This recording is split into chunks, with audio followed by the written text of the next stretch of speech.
right, so we've got some fillers here. So this is actually at my cottage. So Jupiterium perforatum. So Jupiterium perforatum, it's got perfolate leaves.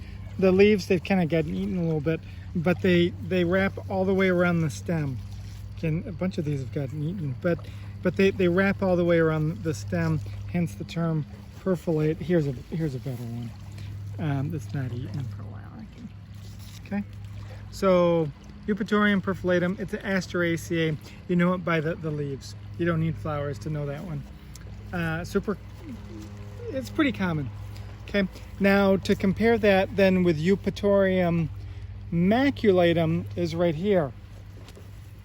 So Jupiterium maculatum has whorled leaves. So there aren't a lot of plants with whorled leaves, so that makes it pretty easy. Just the whorled leaves. It's also got purple flowers, but these flowers will start turning, you can't tell the color pretty soon. Okay, so Jupiterium perforatum, Jupiterium maculatum right next to each other. We've got right here Impatiens capensis. And a cute thing about these is the flower has a spur. This is a spur. Impatiens, like Impatiens in your yard, also has this spur. And they're two-lipped. So there's the top lip and the bottom lip. You know, so these are fused more than the bottom two, so I can grab the two lips. Okay, so that makes it pretty distinctive. And then the seeds are really cool. The common name is touch me not. These aren't quite ripe, but if I squeeze it, see, it blows up. So the kids love doing these explosive seed pods. Okay, it's also got fairly translucent stem. So I can usually recognize this one just based on the leaves because of the translucent stem, but the flowers are super distinctive. All right, so there's Impatiens capensis. Now there's a couple things here that are not on your list, but I'll just tell you because they are good wetland plants. So this is blue vervain, and this is the little flowers at the tip. So this is indeterminate inflorescence, so it's been kind of a nice fall, so it keeps making more flowers at the tip, and you can see it's still growing at the tip. So that's kind of cool. So they look, I don't know, they're pretty distinctive inflorescence here, the spike, and they're a pretty purple slash blue, and they're opposite leaves. But I'd know it by the flowers almost only. And it can be really tall. It can be taller than me. These ones are tall, but they're not that tall. Then here, this is a lobelia. I actually pointed this out in another place. People plant it. I planted it because it's really pretty. It's two-lipped. This is a nicer flower. No, it doesn't matter. So try to move in the plant area. Okay, let's try that one. Okay, so here's again, it's two-lipped, and it's real pretty purple.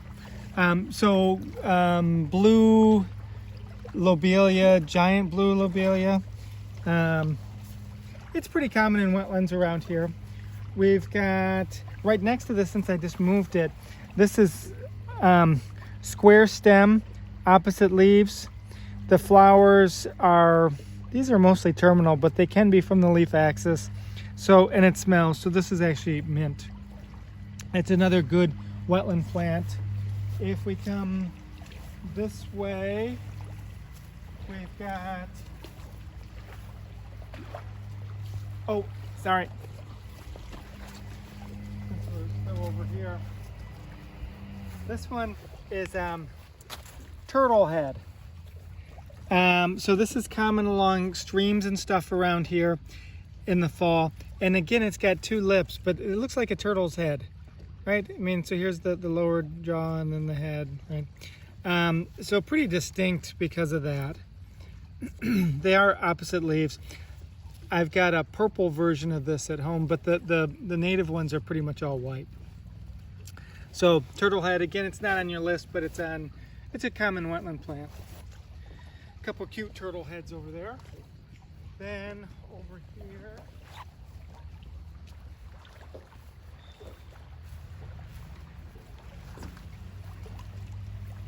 we've got another lobelia, and in this case it's Cardinal flower is the common name, but the genus is lobelia. And again, it's two-lipped, but it's real pretty red. And it's fairly common wetland plant flowering in the fall. We've got some nice carex here. Carex has got, you know, the big periginium.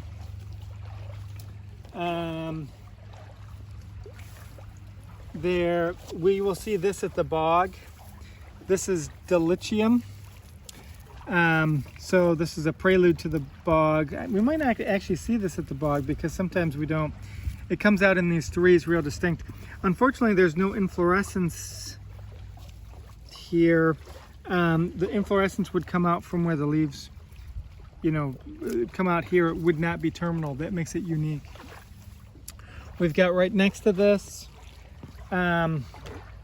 several different Asclepias. This is Asclepias incarnata. So there's the big pods that make it obvious. Milkweeds. Here's the seeds are already starting to come out. The leaves will have, I don't know if they'll show up much with these are kind of, we're getting later in the season. You can kind of see a little milky coming out. I don't really want to cut the plant in half because my wife's videoing and she'll get mad at me. But it's a milkweed, so it's got the milky. If I rip this, the stem would have it. It's less common in the in the fall. The sap is less abundant, if you will, because it's starting to all go to the roots. But you know it by these pods. Right next to here, we've got the veins. So this is Sagittaria. There's some bidens coming out. The beggar's tick part hasn't. These ones aren't mature enough to have the fruit yet. And then all through here, and there's just a couple flowers left. This is not on your list, won't be on a list, but is fairly common wetland plant. These are forget-me-nots. And forget-me-nots are pretty easy because they've got the blue, light blue flowers with the yellow center. They're fused corolla. And then they've got, the family has kind of fuzzy leaves. And this has kind of fuzzy-ish leaves. Okay, so those are a couple plants just right here in my yard.